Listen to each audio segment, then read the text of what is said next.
Perkenalkan, nama saya Teliana. Nomor induk mahasiswa 858100902.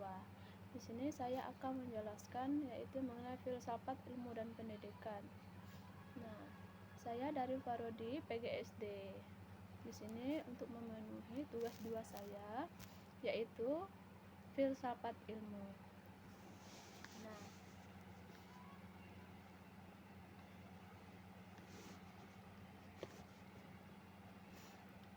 mengapa filsafat ilmu paling penting dalam pendidikan? Nah,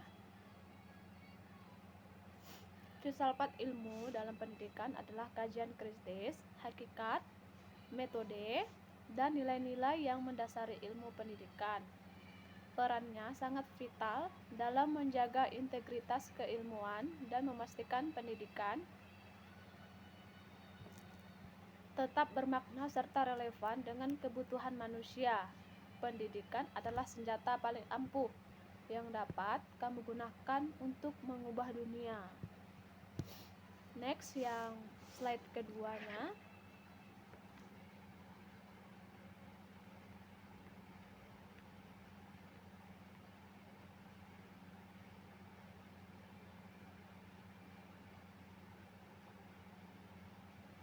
Memperkuat keilmiahan ilmu pendidikan. Nah, filsafat ilmu berperan sebagai fondasi metodologi penelitian pendidikan, memastikan setiap kajian dibangun di atas landasan yang kokoh melalui pendekatan epistemologi.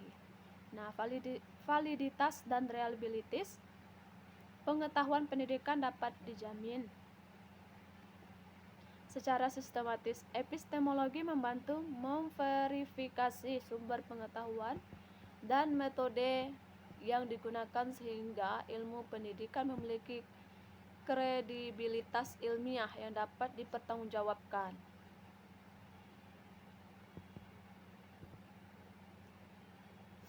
Nah, menjaga nilai-nilai dalam pendidikan.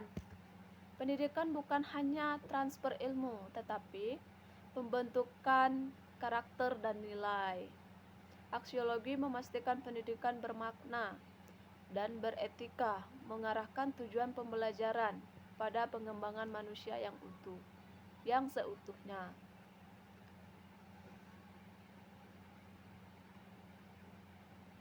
Pendidikan bermakna dan berperkembangan filsafat ilmu. Pendidikan bermakna adalah proses pembelajaran yang tidak hanya mentransfer pengetahuan, tetapi juga membentuk karakter dalam mendorong refleksi kritis. Hubungan timbal balik, pendidikan bermakna mendorong refleksi filosofis, sementara filsafat ilmu memperkaya praktik pendidikan dengan analisis kritis dan pengembangan ilmu. Nah, di sini observasinya. Ontologi mengamati apa yang dianggap real dalam pendidikan, kompetensi, kurikulum, proses pembelajaran dan hasil belajar. Melalui observasi filosofis, kita bisa memahami hakikat keberadaan objek studi pendidikan. Nah, analisis ontologinya yaitu sebagai pisau analisis membantu menjawab pertanyaan fundamental: apa esensi pendidikan? Bagaimana realitas pembelajaran terbentuk? Studi ini menjadi fondasi untuk memahami hakikat ilmu pendidikan secara mendalam. Nah, epistemologinya yaitu sumber pengetahuan.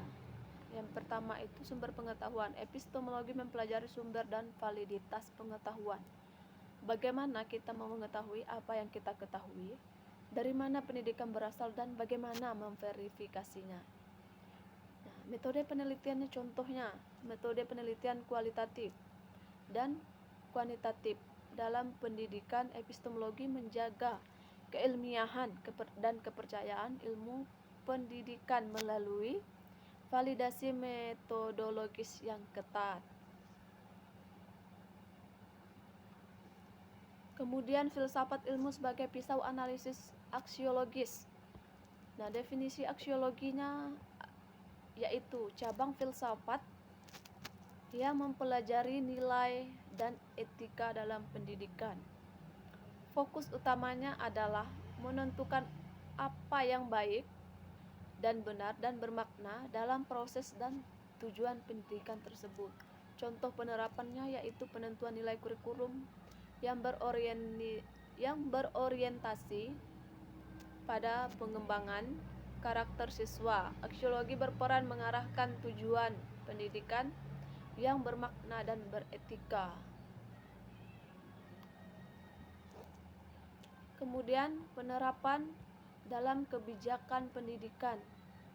Nah, kurikulum berbasis kompetensi adalah contoh nyata penerapan filsafat ilmu dalam kebijakan pendidikan, di mana ontologi mengidentifikasi kompetensi yang jelas dan terukur. Nah, filsafat ilmu membantu perumus kebijakan, mengintegrasikan aspek konseptual dan aplikatif, memastikan kebijakan pendidikan memiliki landasan epistemologi yang kuat dan nilai aksiologi yang bermakna. Kemudian penerapan dalam kurikulum pendidikan. Nah, integrasi ontologi dalam kurikulum memastikan definisi kompetensi dan tujuan pembelajaran yang jelas. Sementara epistemologi menjamin metode pengajaran berbasis bukti ilmiah yang valid. Nah, aksiologi mengarahkan penyusunan kurikulum yang berorientasi pada pembentukan karakter, nilai moral, etika, peserta didik sebagai tujuan akhir pendidikan bermakna. Kemudian penerapan dalam proses pembelajaran. Poin pertama itu desain pembelajaran. Yang kedua itu reflektif. Yang ketiga pendekatan kritis dalam belajar. Metode sesuai epistemologi, validasi sumber pengetahuan, penanaman nilai atau aksiologi, pembelajaran berbasis karakter. Nah, kemudian diskusi aktif guru dan siswa, kemudian eksperimen dan praktik, kemudian refleksi berkelanjutan, integrasi nilai dalam aktivitas serta evaluasi bermakna. Nah, ringkasannya itu mengawasi eksistensi, menjaga keberlanjutan, memperkuat keilmiahan, fondasi epistemologi, validitas pengetahuan, analisis kritis, kemudian menjaga nilai-nilai etika pendidikan, peran aksiologi pendidikan bermakna pisau analisis. Nah, kesimpulannya itu filsafat ilmu bukan hanya teori tapi pisau analisis yang hidup dalam praktik pendidikan. Mari berdiskusi dan refleksikan bersama bagaimana filosofi ilmu dapat memperkaya praktik pendidikan kita. Nah, sekian presentasi dari saya. Terima kasih.